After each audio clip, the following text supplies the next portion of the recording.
Here are things you missed from Dragon Ball DAIMA Episode 9. Pansy has an idea of making Goku wear a bear hat, but the ears are still round, so won't people still be after him? Pansy lends Goku some of her clothes, which marks the 5th time in Dragon Ball history that Goku has cross-dressed. He wore a dress in Oolong's village, lingerie with Kame Sennin and Kuririn with lunch, that's whole situation, and then he wore Snow's clothes from Jingle Village in the Red Ribbon Army arc, and he also wore a dress in episode 7 of Dragon Ball GT, which is an episode centered around a bride being stolen by Tsunama. Kind of like the Dragon Balls being stolen in this episode, or even the ship that was stolen from Bulma and Vegeta later on, and Piccolo, and Hybeast. Also, Goku going after the perps in girls' clothes is similar to the same thing he did in Jingle Village when he just left Snow's house with her clothes on. Double also. This isn't the first time Dragon Balls have been stolen in Dragon Ball.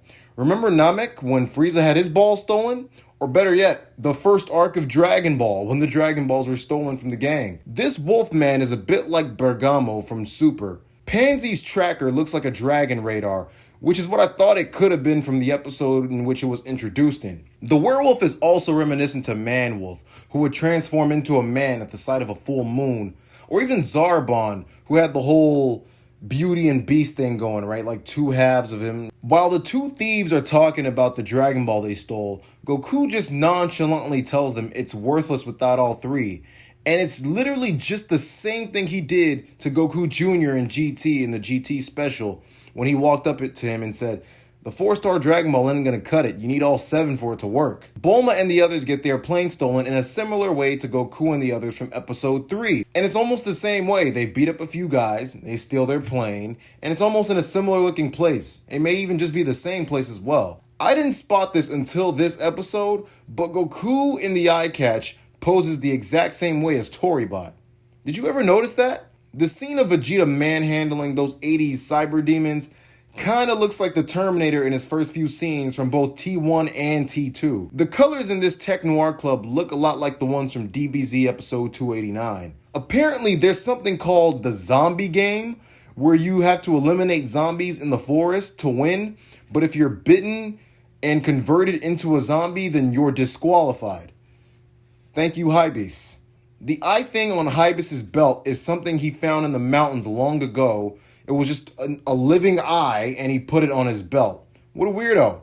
Deguess is quietly talking on the phone, much like Gloria was a few episodes ago, and he finds out about Goku and company getting to the 3rd demon world and even collecting the Dragon Ball and defeating the Tamagami, Bulma, Vegeta, Piccolo, and Hybeast meeting up with Goku, Pansy, Shin, and Glorio is the inverse of GT episode 28, where it was Goku, Pan, and Trunks, and Giru returning to Earth, right? Now they're meeting in the demon realm. It's like if Pan, Vegeta, Bra, and Goten went to planet M2 or something. Pansy immediately recognized that Piccolo was a Namekian, but admittedly hadn't seen one before. She refers to him as Namekujin rather than Namekusejin, which denotes that she doesn't know of planet Namek, or she's just assuming he's like a Namekian person rather than a person of the planet Namek, right? Because Se in Japanese means planet. So when you say Namekusejin, you're saying person of planet Namek. But if you say Namekujin, you're just saying a Namekian person, like an African, you know what I'm saying? It's not like African from Earth or something. That's probably Namekusejin. Something like that. The thing is, she understands that he is an Namekian because he's ultimately still part of the much broader demon realm.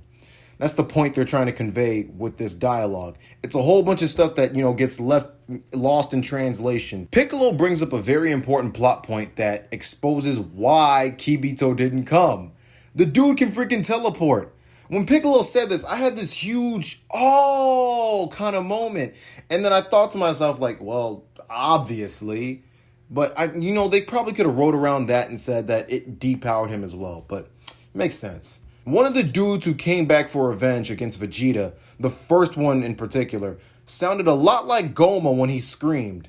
When Marba pulls out a jar of Saibai-Man seeds, I was about to write down she pulled out a jar of what looked like Saibai-Man seed, until she just straight up said it's Saibai-Man seeds. And yes, that's the correct way to pronounce it. And this is huge. This is really huge because it could validate my point from last week.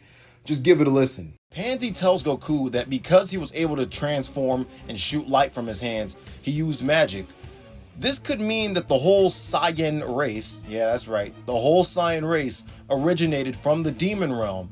They do have pointy ears when they're in their grade 8 forms or Ozaru forms. The GT Perfect files state that they were originally began in those big giant 8 forms and evolved into the humanoid versions that you see Goku and Vegeta. So it makes sense to believe that maybe they started out like that in the demon realm and then escaped the demon realm and then evolved into the humanoid forms that you see Goku and Vegeta in.